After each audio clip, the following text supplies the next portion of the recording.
بسم الله الرحمن الرحيم نحمده ونصلي على رسوله الكريم أما بعد.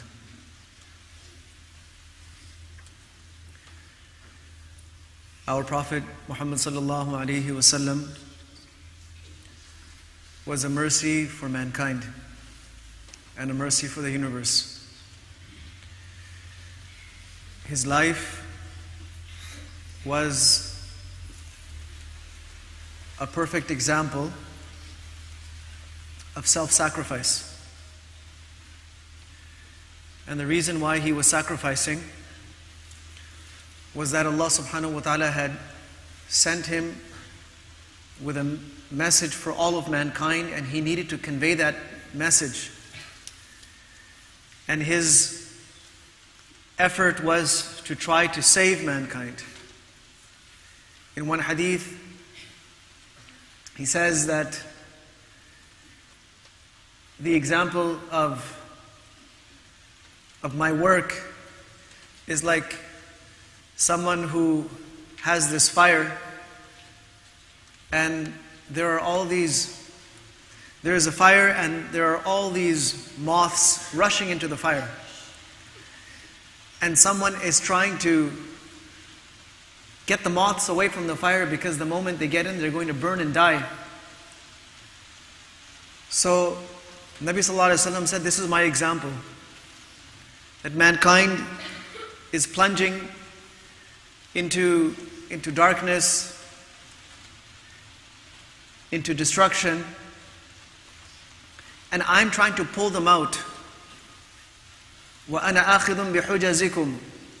It's like I'm holding you back from the waist. وَأَنْتُمْ تَفَلَّتُونَ مِنِّي. But people keep escaping. I'm trying to pull them back, get them away, but they insist. Just like those moths, you swat them away a few times, they don't listen, they come right back, and then they burn and they die. So as a part of this effort, the Prophet ﷺ exerted himself and went to extremes to convey this message. Munib Azdi radiallahu anhu says that I saw the Prophet ﷺ before I had accepted Islam, going out and conveying the message of Allah to people. Ya ayyuhan nas qulu la ilaha illallah tuflihu. Say la ilaha illallah, O mankind, you will succeed. How did the people respond? فَمِنْهُمْ مَنْ تَفَلَ فِي وَجْهِ. Some people responded by spitting in his face. وَمِنْهُمْ مَنْ حَثَى عَلَيْهِ التُّرَابِ. Others responded by throwing dirt at him. وَمِنْهُمْ مَنْ سَبَّهُ. And others responded by swearing at him and calling him names. حَتَّى انْتَصَفَ النَّهَارِ. Until it was midday. So he did this all morning. And then a girl came with a bowl of water. And so he took that water and washed all of this grime and spit off of his face, washed his hands. And he consoled the girl that, "Oh, my daughter, don't worry, your father will neither be murdered, nor will he ever be disgraced." And that was Zainab, the daughter of Nabi sallallahu alaihi wasallam. Once the Prophet sallallahu alaihi wasallam entered into the Haram, the Kaaba, and he began to pray. And one of the people of Quraysh, Uqba ibn Abi Mu'ayt, came up to him while he was in his salat and took his sheet, threw it over the Prophet ﷺ and strangled him. And he yanked the sheet so hard around his throat and his neck that the Prophet ﷺ fell. He crumbled down to his knees and he fell down. And he was unable to breathe. And he lay there like this in a state of unconsciousness and unable to breathe until people thought that he had actually died. On another occasion, while the Prophet ﷺ had entered into the masjid in front of the Kaaba and he is praying salat and he is in sujood, Abu Jahl says that I want someone to go and cause some mischief. So he told someone to go and get the intestine of a camel. And they brought it and they put it on the Prophet ﷺ's neck while he was in sujood. And it was so heavy that the Prophet ﷺ could not raise his head. He could not come out of sujood.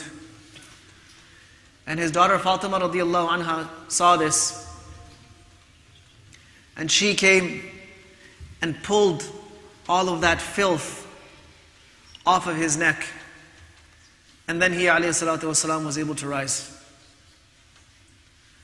The day where the Prophet ﷺ was strangled and choked, after he regained his consciousness, he stood up and started praying again. We all know what happened to him when he went to Ta'if and met the leaders, the chiefs of Ta'if. They made fun of him. Someone said that couldn't Allah subhanahu wa ta'ala find anyone else but you?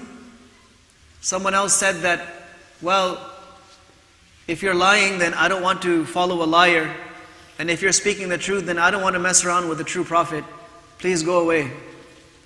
And they sent the street children after the Prophet ﷺ to throw stones at him and to beat him with sticks.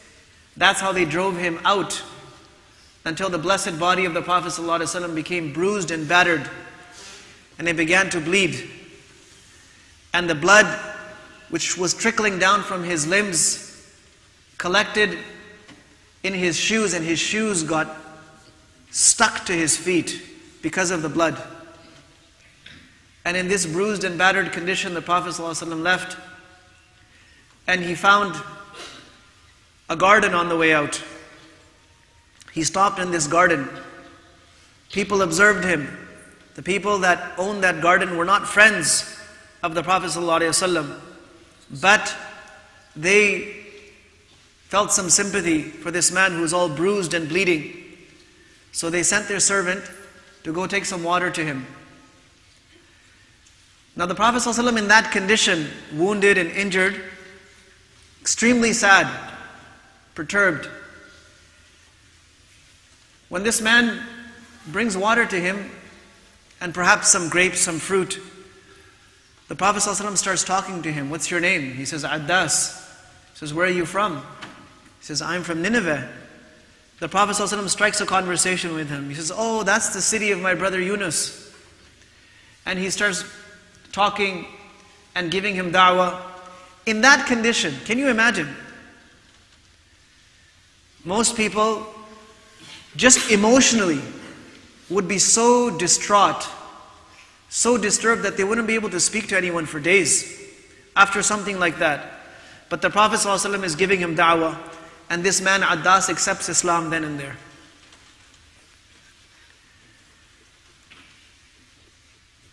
The Prophet ﷺ in the Battle of Uhud was surrounded and he was attacked very severely. His face was injured. His teeth were broken. His blessed face bled. His body bled. Sahaba radiallahu anhum did their best. But the Prophet ﷺ withstood those injuries. And he came back and regrouped, regathered the Sahaba radiallahu anhum. And moved forward to drive Quraysh out of Medina. In the Battle of Khandaq, the Prophet ﷺ was cold and starving just like the companions. They became so weak because of their hunger that they had tied stones to their bellies. Otherwise they would fall back. They would just topple backwards. So the stone on the belly was a way of a counterbalance, a counterweight to keep the body straight. They showed the Prophet ﷺ, this is what we are doing because we are so weak and so hungry. So the Prophet ﷺ lifted his shirt and he had 2 stones tied there to show them that he was just as or even more hungry and weak than they were. And he was there in the trench. working with them. At every occasion, the Prophet ﷺ was the example of sacrifice. It never happened that he was eating while others were starving, or he was well dressed while others did not have clothing, or he had things that others did not. This was the pattern of his life. He has sacrificed more for us than anyone has, more than anyone ever will. So from all of mankind, he has more haqq on us than anyone else. We owe more to him than to anyone else. That's why when the companions of the Prophet ﷺ would meet him, when they would converse with him, they would say, "May our parents be sacrificed on you. Fidaka abi wa ummi. May my mother and father be sacrificed on you." Why? Because they knew that what he ﷺ has done for them is more than even their parents have done for them. And the ihsan, the favor that he has upon this ummah is greater than the favor that our parents have had on us. How do we show this? How do we respond to this favor?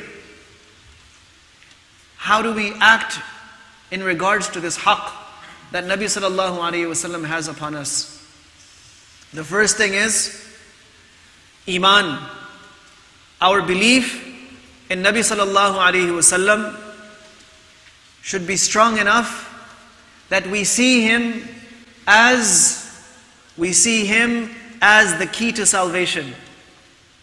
In his ways we can see our salvation. In his ways, in his teachings, we can see our success. And that means that we can see failure in leaving his ways. Just like we see success in his teachings, we see failure in walking away from those teachings. Just like we see success in copying him, we see failure when we fail to copy him. And that is in all aspects of life. And we take pride in every one of those teachings, and we hold it dear to our own hearts. We hold every one of those teachings dear to our hearts.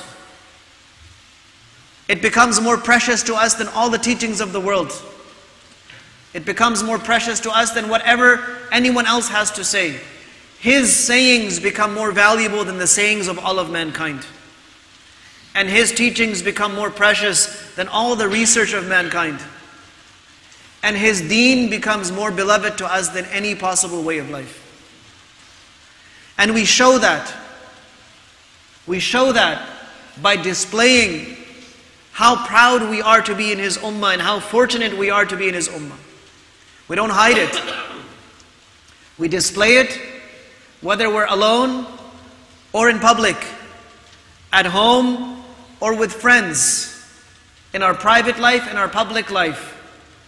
While we're studying, after we study, we become the true followers of Muhammad sallallahu alaihi wasallam, and we become the representatives of his deen. This is how we show our love, and this is how we show our gratitude. It's not just about talking about the Prophet sallallahu alaihi wasallam. It's not just about reading a book or two. It's about trying to follow in those footsteps. It's about holding those teachings very close to our hearts and taking pride in every single one of those teachings. When the month of Rabi'ul Awwal comes, many events take place, programs take place, there are talks of seerah, there are different kinds of things.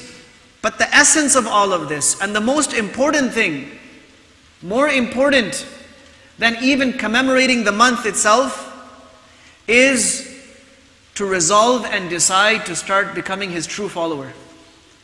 This is the most important thing. You adopt one sunnah, take one sunnah that you are not practicing and you implement it. It's better than attending 100 gatherings without following sunnah. Take a sunnah that was not in your life. Take a teaching that was not in your life. Teach a teaching to someone else. Convey a message of Nabi sallallahu alaihi wasallam to someone else. Work on a sibling, a family member, a friend. This is our responsibility, this is our deen. No one else is going to come to spread this deen or to preserve this deen. The responsibility is on the people here. It's on Muslims around the world. We are the flag bearers of deen, whether we like it or not. Now either we will choose to pick up that flag and carry it with pride, or we will choose to walk away. Allah subhanahu wa ta'ala will judge us according to our decisions here in this dunya. But one of the things that we can do, and one of the things that we must do, is to try to build that connection with Nabi sallallahu alayhi wasallam. And we keep that connection, we nurture it, we protect it, we make it dearer to us than anything else, so that on the Day of Judgment we are raised with Him. We are raised as His followers. We are raised as His representatives, as His ambassadors in dunya. Just like Sahaba radiallahu anhum, after the Prophet ﷺ left, they spent the rest of their lives inviting towards Him, implementing His teachings and spreading His teachings. Today this responsibility is on us Muslims. May Allah subhanahu wa ta'ala enable us to love our Prophet ﷺ the way we are supposed to. And may Allah Azza wa Jal enable us to implement His teachings and spread His teachings.